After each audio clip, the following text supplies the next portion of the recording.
place was pumping. Well, yeah, we tried to get as much as we could without going nuts. And We're doing a tape recorder, sorry guys. the weird thing was they had that separate discrete channel for sub-bass. It's great. I mean, if you like that kind of thing, you can really. Yeah. But they're doing it, and the guys, the Dolby guys, you should be really careful with this. Be really careful with this, because some theaters, So loud. they make it so loud, or some theaters they turn it off, or some theaters they just do a full effects basically, and occasional rumble. Well, I suppose you can put the low end in there and put it in the other speakers as well. Yeah. I heard those pumping low ends.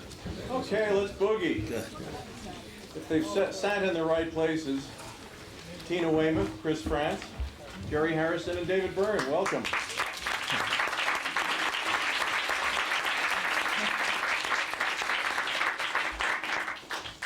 They're here to take your questions, but I want to start out by saying how especially happy I am to see you all back after 15 years and to share with you all the fact that I've seen this film, I'd seen it twice before. I saw it once with Jonathan in the studio in LA in probably January of 1984, which was a little distracting because whenever you're seeing a film, could we get it, can we show it, do we want it, you're thinking about that. And then, of course, we invited it, we showed it, we had that wonderful world premiere screening at the Castro. But my experience of it was overshadowed by the fact that a wonderful man named Mel Novikov, who owned the Castro and was beloved by everyone, had just spent 7 years restoring the theater organ.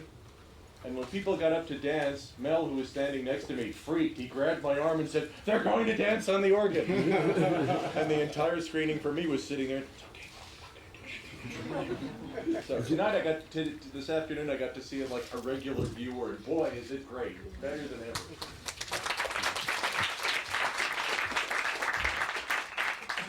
I wonder if you could all say a little something about how the collaboration on this film worked, because if I'm not mistaken, it was the first time any of you had been in a film. Is that correct?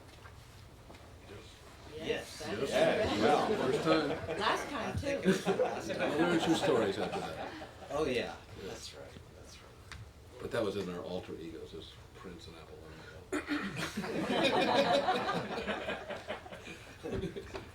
any memories of that you can share with us all, Tina? I thought Jonathan was great. I thought Jordan Cronenweth was fantastic. I'm very glad that his son is involved again. Lisa Day was an amazing editor. I was amazed it came out so great. I remember that Gary Getzman that was very helpful too. With somehow he sort of, I don't know, somehow he got the band to relax a little bit, you know, gave us some tips on don't make funny faces, you know, things like that. I think the thing I remember is that there was just this intensity of work. So often when you do a project that takes a long time, if it takes too long, there's a place where everyone's energy just falls off. And then you have to sort of rebuild your energy and excitement about the project.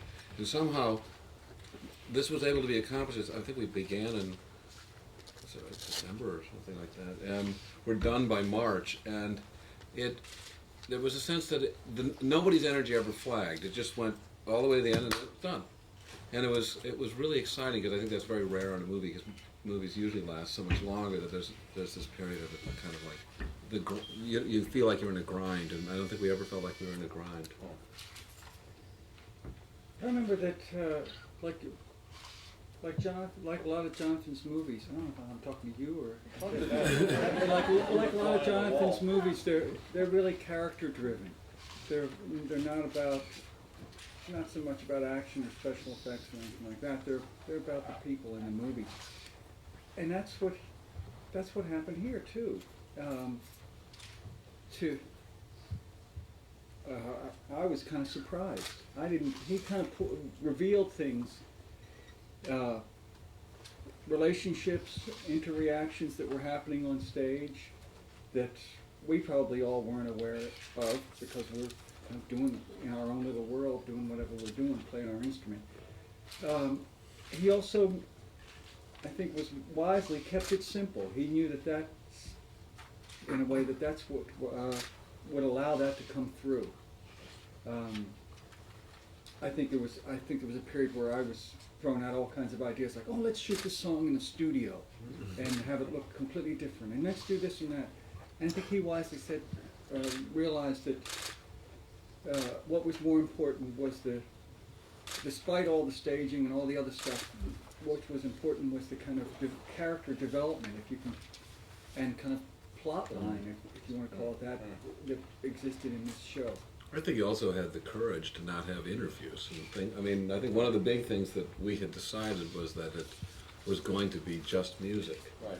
And having seen so many music movies where I always was disappointed when they cut away mid-song to a bunch of people talking, and it was always in those films people were like, well, it can't sustain people's interest to have just the music. And I think that we all believed that it could, and Jonathan agreed with us. And so I think it's what has set it apart from almost every other music movie is that there isn't like the backstage or there isn't any other development. It's just what it is. Even the bare minimum of what other rock concert films like Last Waltz or Woodstock had, apart from the interviews, is no audience cutaways. Mm-hmm. And that's really nice to have everything just focused on the people playing the music. Well, it makes it feel like it is more of a concert. Exactly. You know? Exactly. Oh yes, that's one of the things about the new cut, is that it's different from any other film like this, is that they put the audience applause in the side speakers so that you have a sense of really being in the audience as you're viewing it. And that's a new thing, I think, that they've done to this one. There haven't been many rock concert films since this film. Do you think it killed the genre, or was it that nobody could top it? Or? Yeah, everyone was afraid. Oh, I think Sting made one. There was a Somebody told U2 one, right? Yes, YouTube made Loud Love Hum. but It's hard for bands to have enough money to even make a film now. They have to spend it all on videos, you know?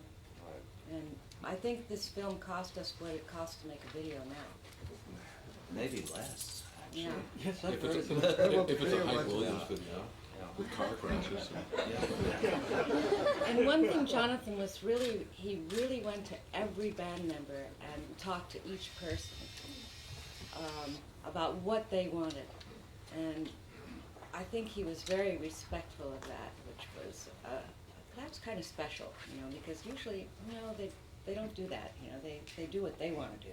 So if we said, look, you know, we're not crazy about, you know, the split screen images and flashing images, and you know, we'd like people to be able to linger and really be able to observe and watch what various people are doing. And when it's time for Bernie Worrell to do a solo, we'd like the camera to be on Bernie Worrell, not on some dancer doing some acrobatics over here.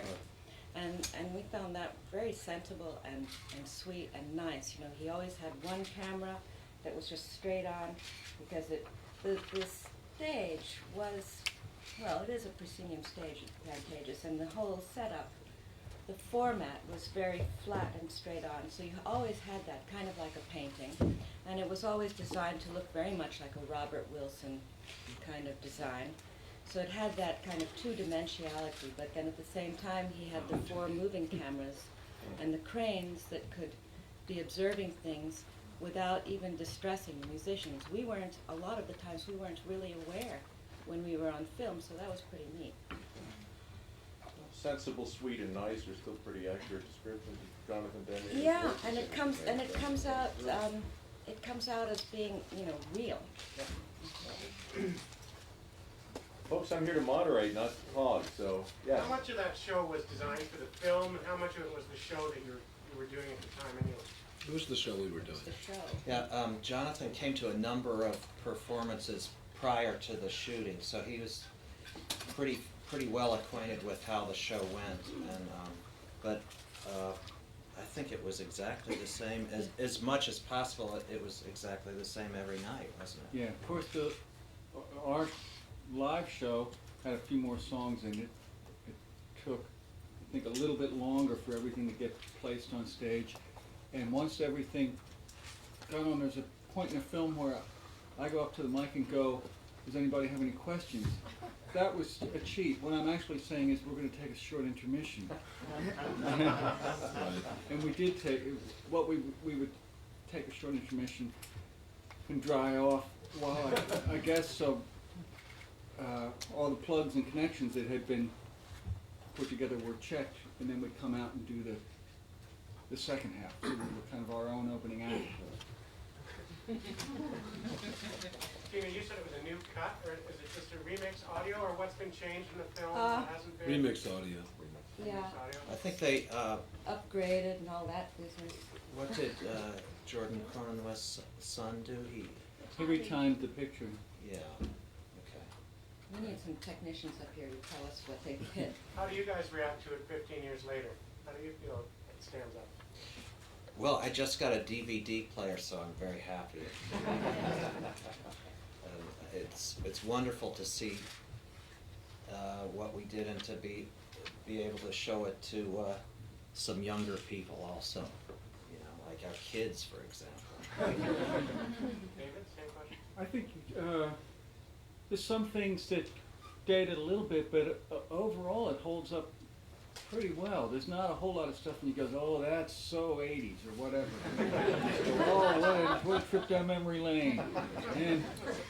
But now you look at it also, you realize what a kind of, what a funk show it was. That despite us being at the time labeled a new wave band or whatever else, we were really kind of a funk band. When you really realize it when you see this show. Yeah. Well, having, Steve Scales and Bernie Worrell and Alex Weir is going to make it pretty funky. Yeah, but we hung with them. They were teaching us a thing or two, I think. It's been hysterical. We've been mixing a few songs that were not on the record, and like listening to Alex's parts, like he's going, "Find a city, find whoa, whoa, yeah!" It's like, and he just goes like, "Listen to that!" It was just like it was the natural enthusiasm was wonderful. Yeah, their enthusiasm was incredible. And the girls, Edna Holt and Lynn Mabry, were incredible. Yes, thank you. They were amazing. And they didn't really like their outfits, but they were totally cool with it. And I don't even know who picked those outfits for them, but they somehow made those things look sexy. And Oh, they look great. yeah, I did too. And that's maybe why it wasn't dated too, was maybe because we were wearing those things that looked like, I don't know. Your My stockings are pretty bad. As soon as I saw, I only wore them one night. If you're going to talk about outfits, I can't resist the big suit, David. How did it work? How did you get into it? How much engineering is involved in getting you into that big suit? There was a fair amount of engineering because it's kind of flat. The idea is to have it be two-dimensional, so that it's wide. But if you if I turned sideways, I would just be more or less the thickness of a normal person. So there was this kind of girdle contraption that I put on that would extend to the side. We're not in the 80s now.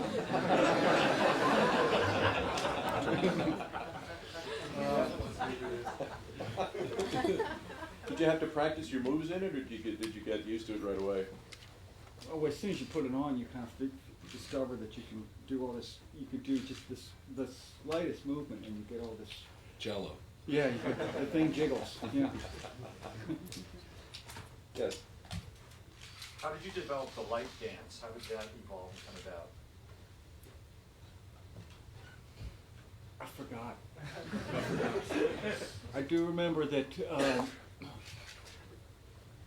that I was kind of surprised that you couldn't just go out and buy a normal kind of standing lamp and use that as for that thing, because a standing lamp, that you put by a chair comes to about here, and we wanted this thing to be up about here so it would kind of illuminate all of us around the microphone, and not look kind of ridiculous. But if it's a regular kind of standing lamp like you have in the living room, that's about that height, it just looked ridiculous. So I thought, well, okay, it's theater. You have to make a fake one.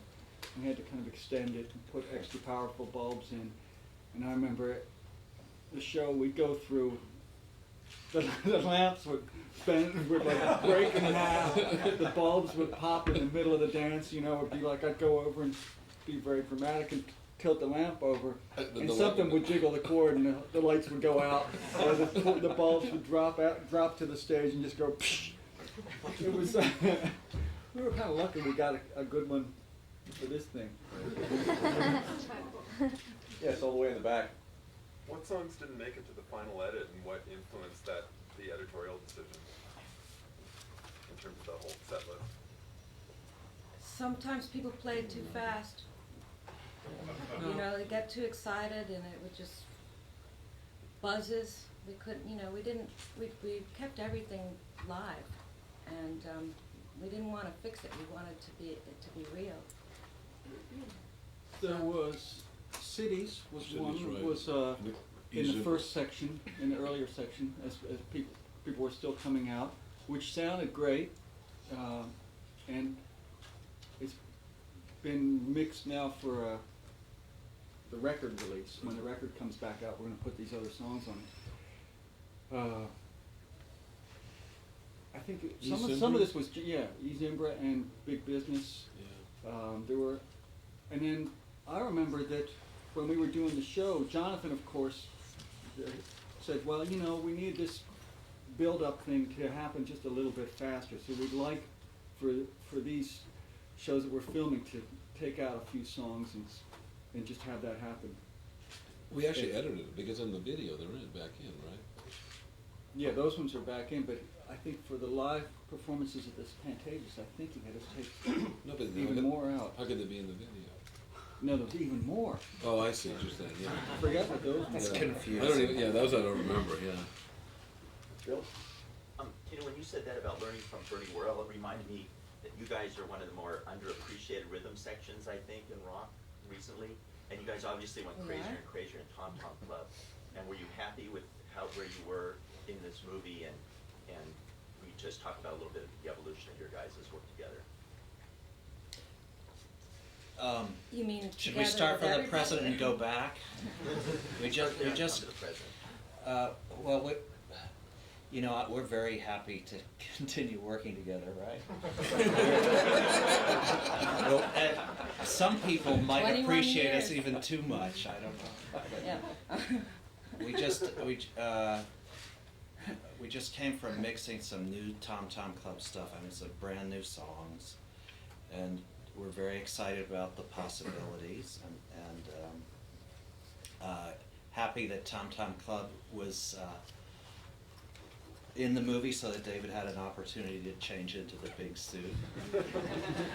And That's actually why it was in the movie. It wasn't really supposed to be in the movie at all. It was in the But, show. but Gary, Yeah, yeah, it was in the show, so David could change. But Gary Getzman and Jonathan Demme kept saying, but it's so bitchin'. yeah. But yeah, you know, I don't know about underappreciated because it was thanks to Chris Blackwell. Chris Blackwell, always knew that bass and drums were an important part of a band. You know, everything is important. It all goes together. And it's thanks to Chris Blackwell again that we're having this movie come out.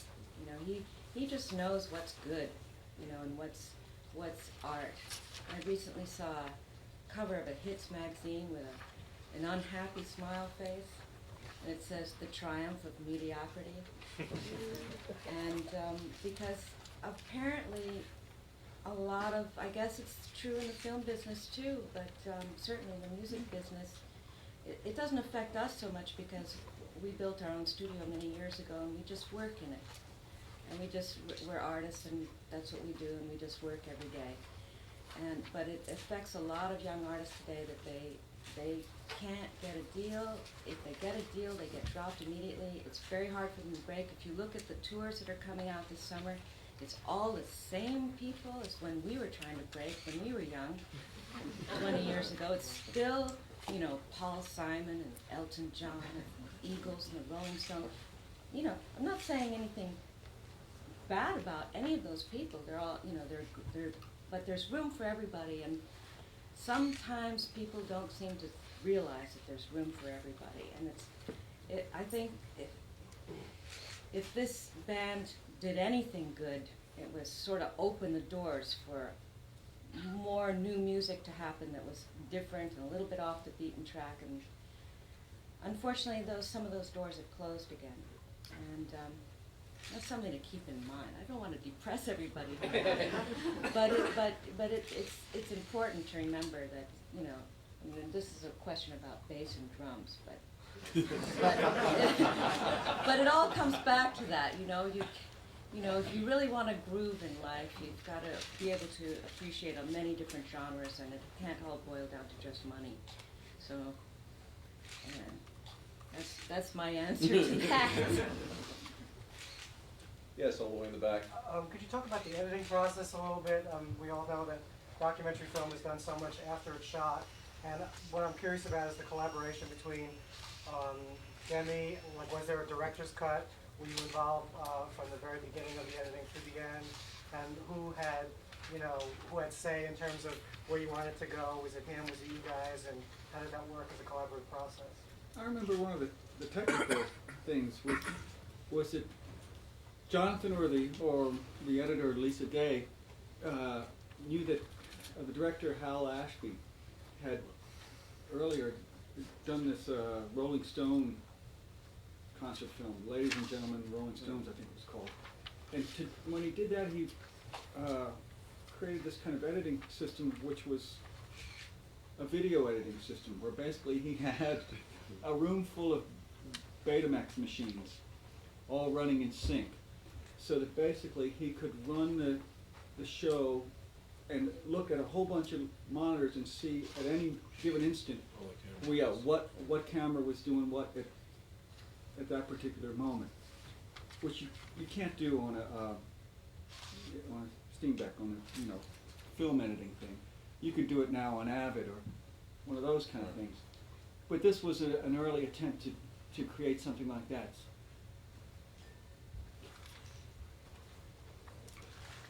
It was Jonathan and Lisa did the editing. Yeah, they did it all. But I guess you had left LA, but like I know that I was. I came in. Chris and I came and in. we would all come in and kind of periodically. Our thing was to keep saying, but don't you think you should get over there and find some footage of Steve Scales, because he's doing something right then, and shouldn't you be aware, because they're not musicians, shouldn't you be aware that Jerry's doing something on guitar right now, and he's playing a solo on his he's playing a solo on his keyboard, and it shouldn't, you shouldn't be over here on somebody who's just playing some rhythm over here. So, and Jonathan and Lisa would pay attention to that and say, oh yeah, and do that, which was great, because, and then they kept, another thing that they did, they kept touching base with each, as David said, a character. Creating a character, even though we were real, you didn't have to create us. But touching base with each person throughout the film, if there'd been too much of one or two or three people, the front line, say, or the back line was not lit for a while or something, you'd say, we've got to get back in touch with those people, otherwise we're losing them. I mean, I think there was enough trust between everybody working on it that it wasn't anyone like there's the director's cut as opposed to the band cut or like that. Yeah. I mean, it was a very kind of organic process where we felt comfortable working with Jonathan and Lisa. One of the odd things about Jonathan's situation when the movie was shot, was that he was going through one of the probably worst times of his life. Right. He had just done this movie Swing Shift. called Swing Shift, which was a big budget movie for him at the time.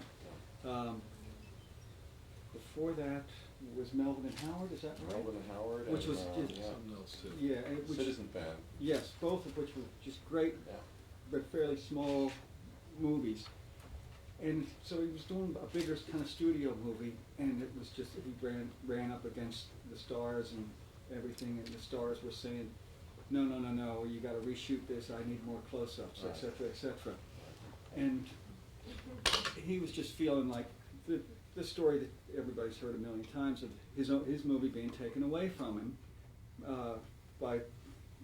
and here we were, these people basically saying, no, we're not going to do that. This is something that you're going to have fun with. So he would, during the day, he'd be going through this torturous period of fighting the studio and the stars, and then he'd go over the hill from Burbank to the Pantages, and then he'd have a great time at night. It was kind of wonderful to see. But he never complained. I mean, he No. was not a whiner. Nope. Was there any pressure from any of the people behind the project because of what he had been going through? I don't think we were happy that he was like having a moonlight in our mind. I think that we were a little bit. We felt like we really need your attention. We only got 3 days, or something like that. But And if I'm not mistaken, I did receive some criticism at the time about just getting involved in this type of a project as opposed to doing it. He thought it was perfect for filming. That it was just, the way that it started with David comes out with a guitar and a boombox, and the show builds. So it kind of had a narrative quality to it, just kind of built in, and then he just took it from there. He just said, well, this is very filmic. So, and the lighting was beautiful, so it was fun. And he liked the players. He liked all the people in the group, and I think he liked hanging out with rock band. He's always been really into music. I think his He next film loves was it, yeah. Something Wild with a great Haitian. And, also he the did a lot of Feelies. stuff with the he loved the Feelies. Feelies. He always put them in, and he gave. And several, He even has Gary Getzman singing. He should do another one with another band. Exactly. Yes, back here. The Elephant in the Room. Has this re-inspired you seeing it again to do something together musically? I haven't seen it. Yes. When we saw it in the studio with Eric Thorngren, who's remixing it, we said, "Wow, what a great band! Too bad."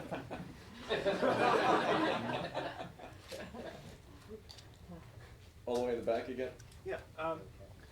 One thing that struck me seeing this for the first time in 15 years was how athletic your shows were. Did you ever get sports injuries off of those? I did get some really bad tendonitis, and it used to freak me out because I would have to just grip onto the drumstick and I couldn't feel it. And it would happen. It would usually happen about 3/4 of the way through the show when everybody was really starting to get active and fast. And they said, just rest it. So now I've been able to rest it for quite some time.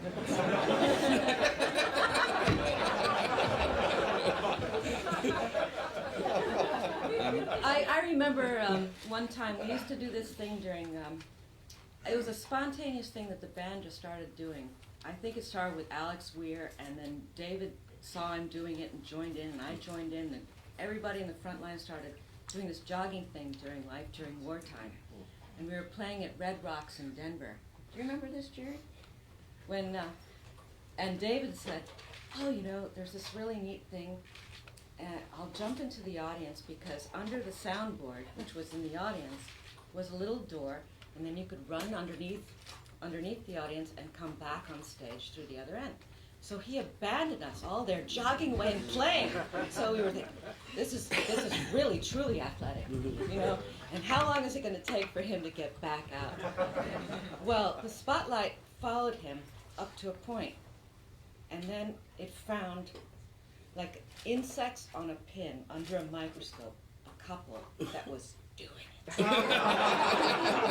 And it stayed glued on them. And we were just like this. And David came running out on the stage, and he heard the audience going, yeah, yeah, yeah. And of course, he had no idea that this couple was doing it. So You know,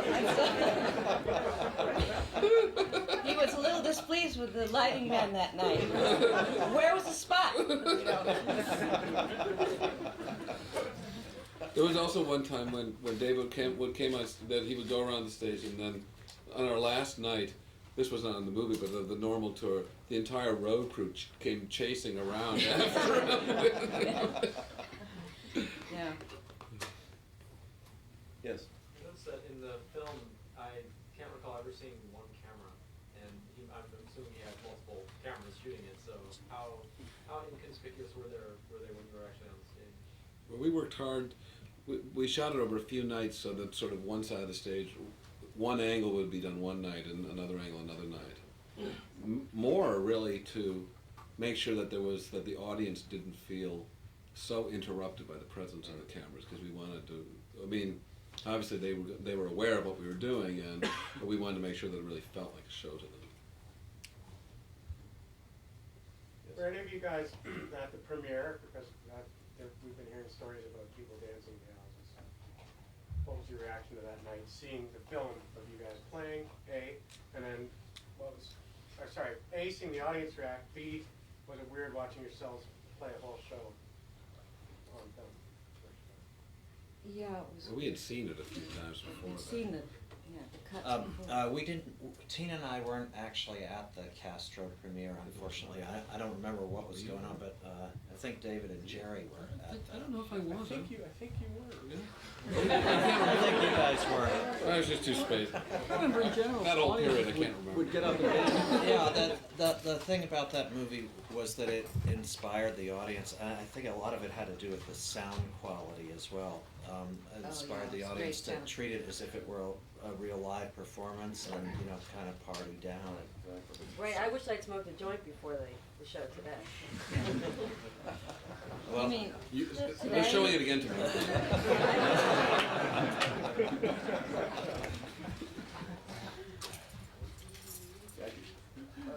I want to go back to what Tim was saying about touring.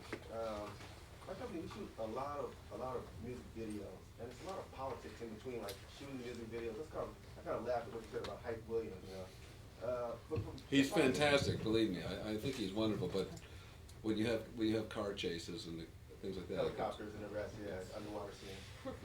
Most people can't afford that. And There's a lot of politics, like from like making a music video to like getting it to like BET or MTV and then from there to the tour.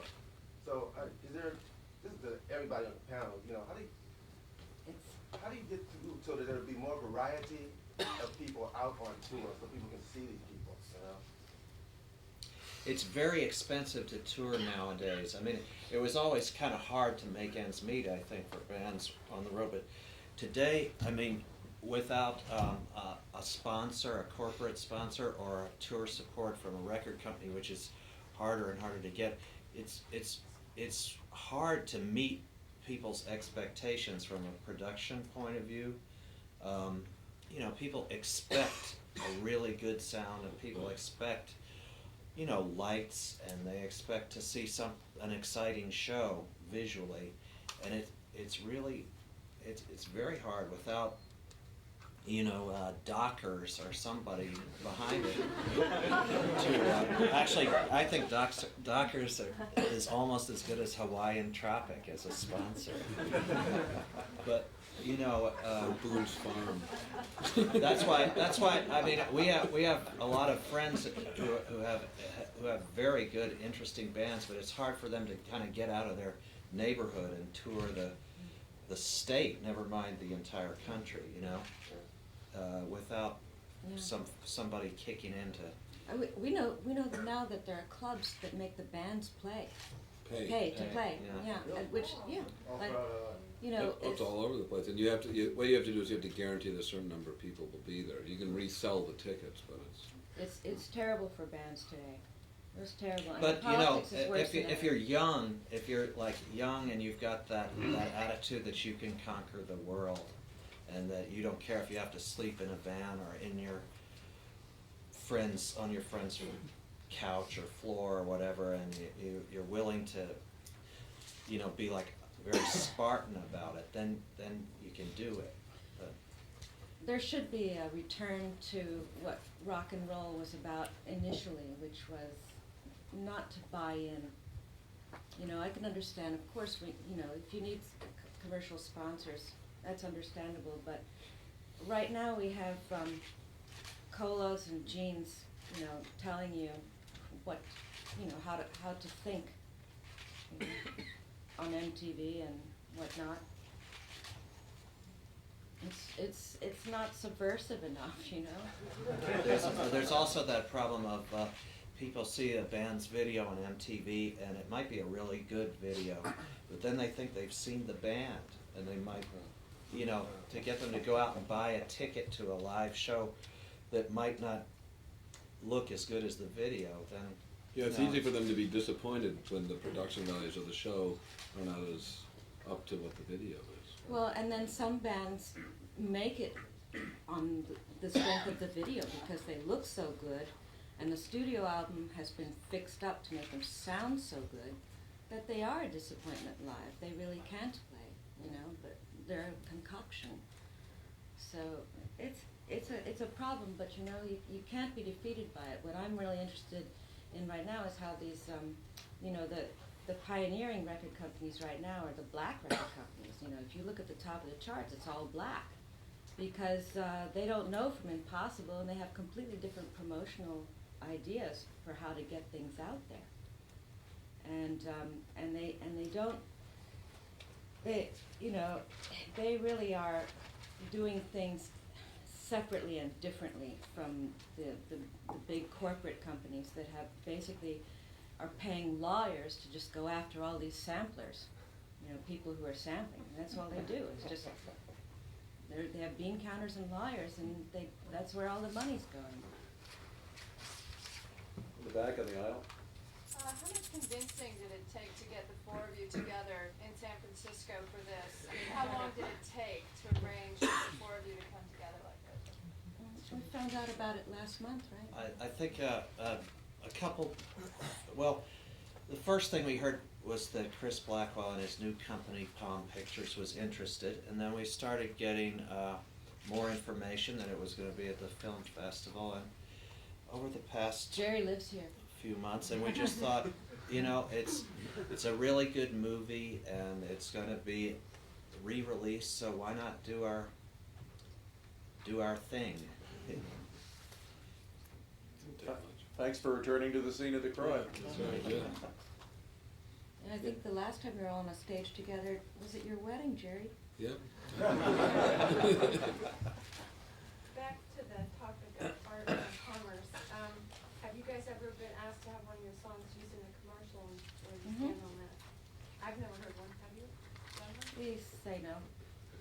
We say yes to soundtracks and films and that sort of thing because there's less of an association if it's a flop or something, if it doesn't turn out right, because you can't know what's going to happen with the song.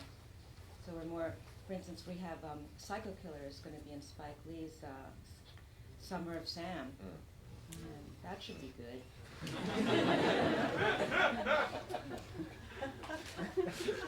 Although now it's almost it's not a mark of shame to have your song in a commercial the way. Apparently not. Yeah. In fact, many people, it's almost the reverse. It's a mark of pride. I think the reason you see the classic songs though is because people other than the bands own the publishing on the songs. Like, for example, those Beatles and Stones songs. I don't think the Beatles and the Stones get any money for it. I think it's Michael Jackson. Well, like when the Verve song "Bittersweet Symphony" came out, because they had taken it from the Andrew Loog Oldham. Yeah. He owned it, and he had sold it to Nike, and so the record was out just a little bit, and then it was played in those ads at the Super Bowl. But I actually think it's what helped propel that record to, because that's, you know, you had, it was actually very good advertising. It's either good advertising or it creates instant burnout. Sure. Second row here. Yeah, how much creative participation did you have in some of your early rock videos? I'm thinking particularly of Burning Down the House and Once in a Lifetime, which I think were very influential when they came out. But David directed both of those. Well, Tony Basil and what's her name, Julia. Julia Hayward. Hayward. Hayward's were collaborators on both collaborators those. on those. Right. You know, artists. We did basically all of Cookie our artists. videos. Yeah. We did one with Jim Jarmusch. We did Tony Baffalidis and yeah. Jim Blashfield.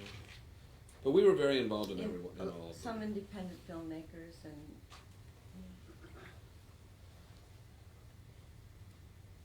The back on the aisle here.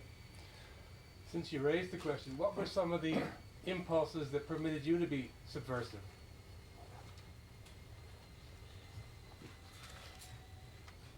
in what kind of impulses?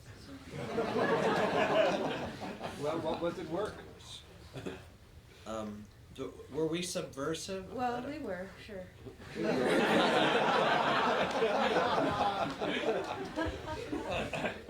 We went to art school, some of us, and they kind of told us that, you know, that the important thing is to be happy and happy with yourself and what you're doing, and to keep it personal.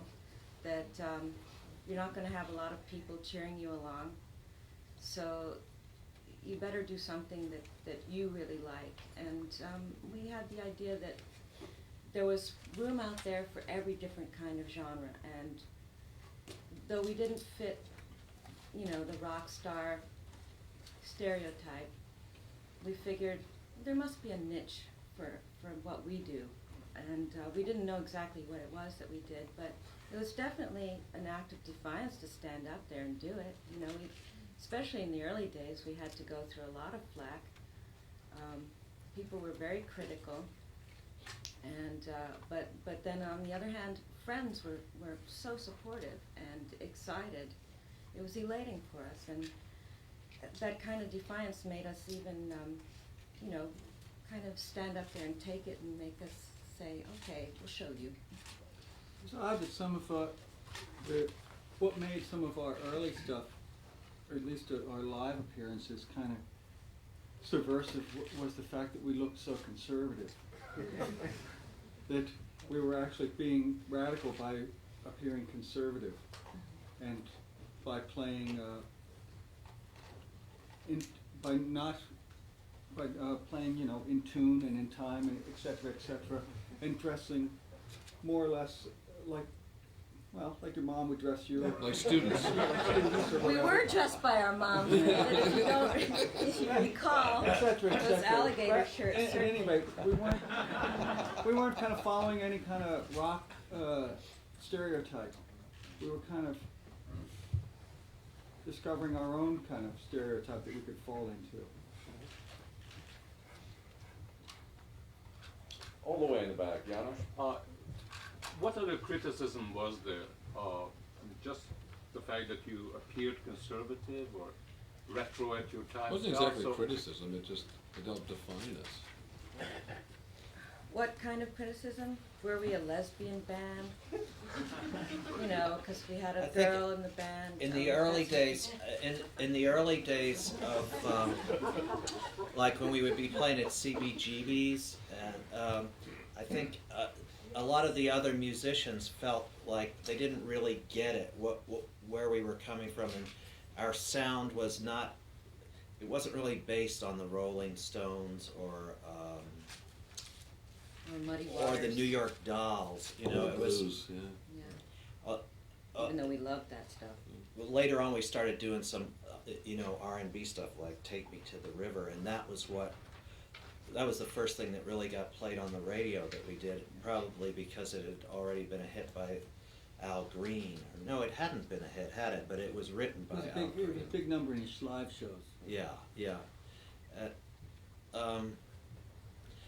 If you listen or see like very early Talking Heads film footage and stuff, it was pretty angular and jittery you know, the whole performance, and it was a lot of nervousness involved in it. Nobody appeared to be like Totally comfortable. Nobody was totally comfortable, and nobody was like a smooth performer, you know, who could like seduce the audience with their talent. I think that some of our audience, they said like, Jesus, look at that, I could do that. And it made them like, I think that drew them in, like, wow, I can get up there. I can be like that. That was the punk aspect, yeah. A lot of the early criticism was about people would grab hold of the fact that some of us had been to art school, and that was part of our background. Certainly didn't make up all of our interests, of course, but that became something that people would point to with suspicion and say, well, they're not really serious at this music thing. It's just for them, it's an art piece. It's a project. Yeah, it's a project. It's an art project. They're not really serious about it. Wow. Yes, in the turquoise coat there. Yeah, what do y'all do now? We still play music. Yeah. We're making music every day in our studio. Jerry's a big-time record producer now. And David has his own record company and many other projects going on. And Tina and I, we have a studio, and we do our own records under the name Tom Tom Club, and we occasionally produce other bands. And what else? We all have families, and we go skiing. We go to PTA Yeah. In the back. By the way, I saw you play at a zoo one time, and I thought that was... Oh, in Philadelphia? Yeah, great. Oh, that was a great show. With the lightning behind us. Yeah, it was great. Yeah, it was I great. thought that was kind of like a performance piece. They tried to cancel that show because of the weather. But Right, it rained. But there was a thunderstorm, but we played anyway. We had to stop early because it was the animals' bedtime. It's true. But I was wondering what films you've seen recently that have been inspirational, or what filmmakers you've... I saw in the last week one called The Sticky Fingers of Time, which was a very low budget, I guess you'd say science fiction movie, that I thought was just great. It was like no budget, but they managed to do this whole time travel thing. I think I saw Pi, which has been out for quite some time, the same week. And I went and saw The Matrix, too. I have nothing against a roller coaster ride of a movie. I feel like it's okay to like both kinds of movies. I haven't been to a movie for a while. It's one of the great downsides of producing records is that musicians like to work at night, and I'm always working at night. I'm always working during the period when you would. So I really see films like. Don't you rent videos? Yeah, I do, but I don't. Then it's kind of like, well, last year's movie. I'm saying it's a huge drag, right? Actually, since we stopped touring, we get to see many more movies than we used to. You should come to the film festival. Yeah. Here in the front row. I'm curious, do you feel that the Talking Heads still maintain an influence, whether musically or visually, in what's going on in the current scene? History will tell. I think that some of the bands that are pretty influential right now were definitely, like REM and U2, were definitely influenced by us. So in a certain way, through them, we do.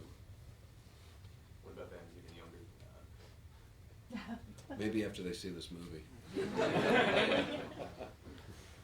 On the far aisle.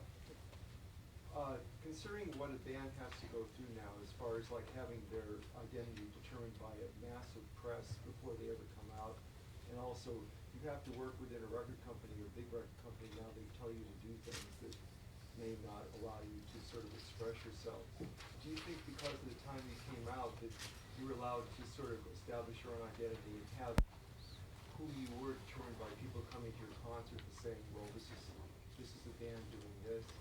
And also, are we allowed to like sort of cross-pollinate between like different types of art and different other bands working there, so you weren't so segregated by a record company? Yeah.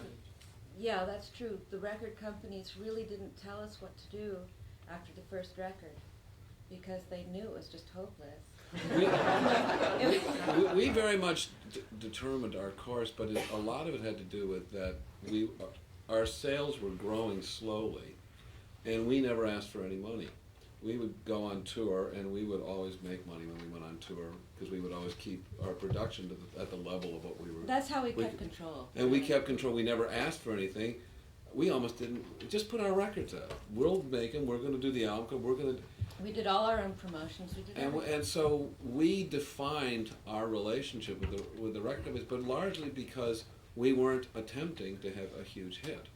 We weren't going after what most people wanted, which was to be, sell as many records as possible as soon as possible. And because of that, and because we were able to grow, everyone went, it's doing better. Okay, great, keep going, and it allowed us to have that control. We'd go on tour and play. There wasn't a circuit of clubs that would play new bands who were playing their own material. There was a circuit of clubs that would play bands who were getting record company support, who were getting played on the radio or that had already had a following. But a band who just wanted to, who maybe it was just a rumor about them. So we were playing like Beefsteak Charlie's and pizza parlors in different towns. And sometimes that's because there was no place else that would take us, and when we play, and well, we got whatever. We had a remarkable manager. A lot of people. That's a lot of the reason why it happened too. A lot of people probably don't realize that we put up the money for Stop Making Sense too. The band did. It was, isn't that correct? Yeah. Our manager Gary Kerfurst, really, he'd already been a promoter, so he already knew all the ins and outs. In fact, Chris is from Pittsburgh, and the promoters there would never put Talking Heads up. So he would promote the show himself. He'd also go around and he'd go. I'm sorry. Yeah, He would go to clubs that had top 40 bands, and they go, well, it's Thursday night. What do you say we have? I bring this band in, and you only have to guarantee them $200, but we get this percentage at the door, and the promoter goes, God, that's a great deal. I got to pay the top 40 band $600 or something like that. And then we would go in, and our audience would grow, and literally Devo and the Police and all these other people followed us around the country to this path, and Gary, it was really something that he did. But it was also our willingness to begin with. We took Chris's father's station wagon that he'd given to Chris. We put the equipment in the back, and we drove places. It'd be great. Like, okay, let's drive to Buffalo today, and we're going to play, and then drive back to New York City, and that's what we did. And so a lot of it was our willingness to just like put ourselves through that. And when we were never demoralized because we would be the headliner ourselves instead of being put onto some package where we'd be treated terribly by the road crew, because, oh, you're the opening act, you can't have lights, you can't have sound, sorry, and when we did have to do stuff with other people, we would find out what that was really like. A band that does this today is Fish. Do you all know them from Vermont? They don't need anybody, they're self-sufficient. You never see a video on MTV, you hardly ever hear a song on the radio, it doesn't matter, they're following the footsteps of the Grateful Dead. Doing something like that, and they put on an incredible show, and they make money. I think we've got time for maybe two more, hand all the way in the back. Yeah, if you guys would mind, can each of you maybe sort of talk about what your favorite period of time was when you were in the band, or a favorite album or something? Just something that was really memorable for you, as far as one that you really loved it, something that was really special. I think my two favorite records are Fear of Music and Remain in Light. And to me, there's kind of the division of when we decided I thought that Fear of Music kind of completed, you might say, the earlier vision of the band, and yet had a certain sophistication about it, and Remain in Light was the beginning of a new vision. And so for me, that period, I think, was an incredibly creative and just amazing. For me, it was a tour we did before this one that was filmed, and it was the first time we expanded from a 4-piece band to whatever it was, 8 or 9 pieces at the time, and we sort of rehearsed for a while. And the first gig we did was this festival in Toronto, and we'd never performed in front of anybody. We performed as a 4-piece in theaters, etc. But so we just go onto this festival stage with this completely different band playing, well, a lot of different material that they'd never heard before, and it was this huge success. I mean, the audience loved it, and they were grooving and having a great time, and it worked in a festival context. So we were just ecstatic after that you could throw something completely new at an audience, and they would accept it. It was just for me, that was an incredible feeling. Yeah, we'd hired the band. I went out and hired the band. It was like, okay, we're going to just do these 2 shows. We're going to go up to Toronto, and we're going to do Central Park, and we're going to see how it's going to go. And we just basically took all the money we were going to make on these 2 shows on this festival. It's like, okay, we can hire this band, see what it's like. Well, I have to say I enjoyed the whole experience from the 3-piece band getting started, living on the Bowery, that type of thing, playing rock and roll music, and meeting Lou Reed and Patti Smith and the guys in television and the guys in the Dead Boys and all that whole thing. And then there was the period where we got to go to Europe as the support group for the Ramones. That was my first trip to Europe. It was a really good way to see it. The Ramones are just the greatest tour guides. It was really amazing. It was the early days of. It was before the Sex Pistols and the Clash, but only just. I mean, they were getting their thing together. But all over Europe, there was a whole kind of real interest in underground New York rock music, which we were one of the representatives of. So that was.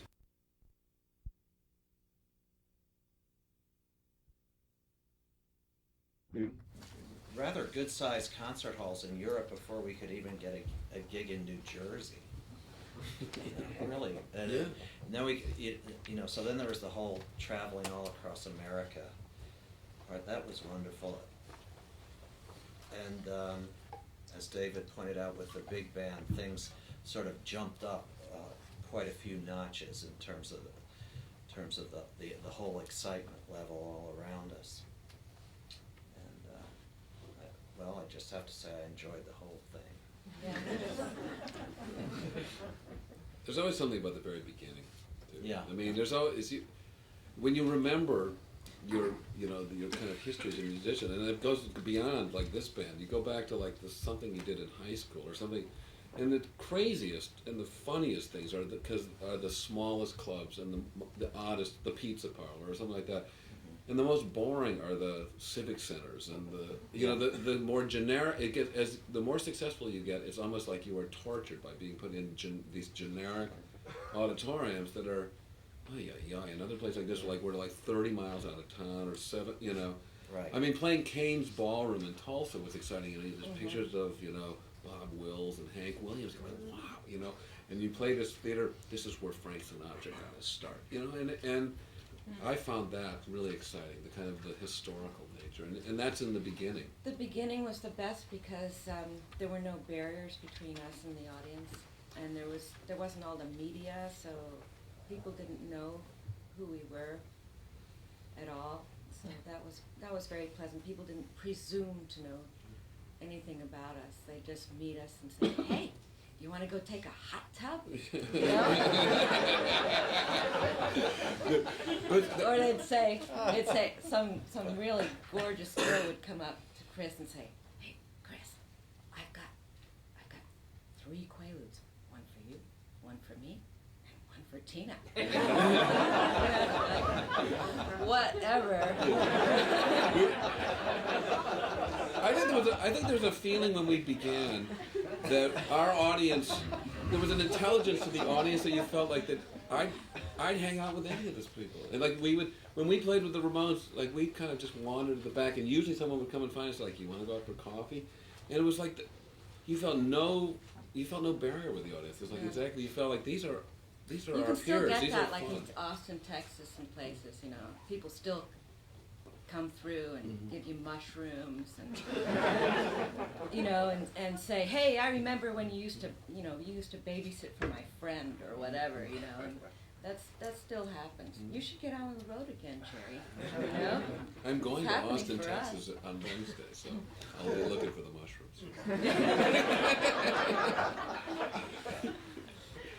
It's funny you're saying that because this is supposedly the media out there. These folks have cameras and tape recorders, but for me sitting here, this has been an afternoon like that.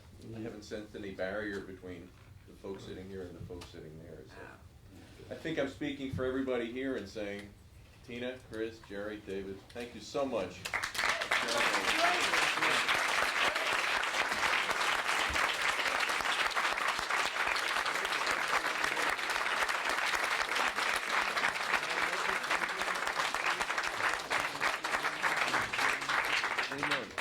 Sure.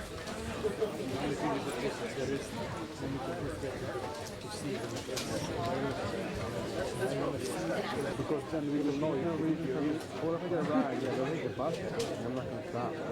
Oh, go home. Okay, so if I don't see you, I'll just assume that you're home. I'll come back.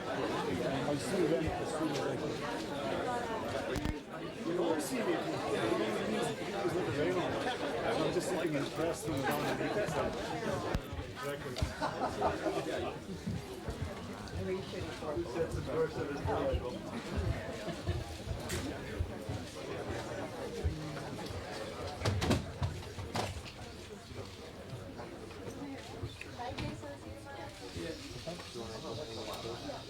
No, thanks for being part of the series. Somebody told me once.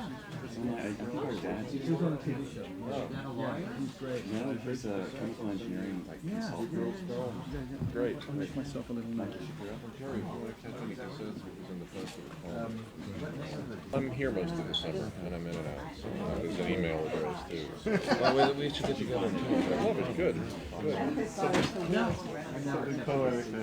Let me give you the one with the real CSI.ca. Pennsylvania? I never knew that for all these years I've been a fan. That's really What's your awesome. favorite restaurant in Hey. I don't go out very often. I like Lake Bank because it's so polite. They can get a decent meal after 11 o'clock. That's his favorite writer. Indian mixed with Jamaican. Are they really? Wow, great. And Mexican. Yeah. Shopping mall. Wow. I didn't think, I can't wait to go. I said, hey, my boyfriend, go back to McKinney, whatever. Okay. Little shopping or something like that. That's great. I like to be like 79 or something. Wow. Here, but I And was also, like, you know, sushi. playing guitars. And water. I said, wow, that place is so great. Left something? That's pretty We cool. work on Jerry too. I do band from here called Stroke. Great band. And the guy named Mark was from New York and we're just